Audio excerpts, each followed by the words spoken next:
Hey, what's up everybody? Today I'm going to be showing you guys how I sterilize and inoculate my rye berries. That's coming up next on Mountain Man Mushrooms.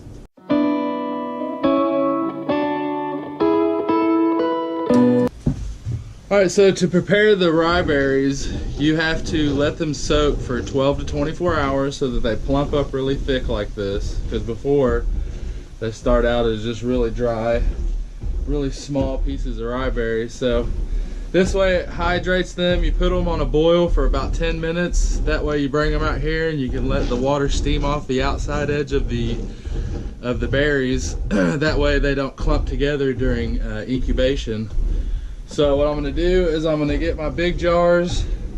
I'm going to let this steam out really good. I'm going to fill up 4 half-gallon jars with synthetic filter discs on the top of them for air exchange, and then we're going to sterilize those, and then we're going to incubate with mycelium.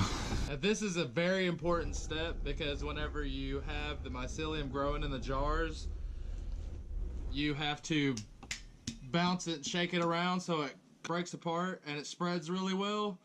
If you don't dry out like this in this step, it'll make chunks and it can contaminate and become bad and get too wet.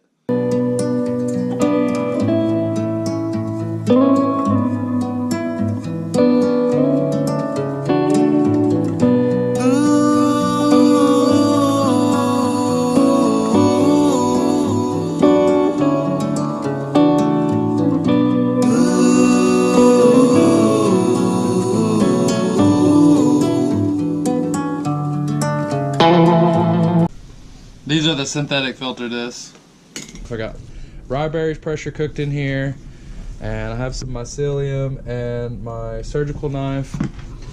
So with this, you have to sterilize everything. You have to pressure cook the rye berries at 15 psi for an hour. After I put everything in here, I'm going to spray everything down with Lysol, let it set for a minute so that all the germs are killed, and then whenever I go in, I'm going to wipe everything down very conservatively or liberally because it's going to take a lot to make sure there are no airborne contaminants. I'm going to take the camera and I'm going to put it on the inside so you guys can kind of see me cutting everything up and kind of show you how to do it.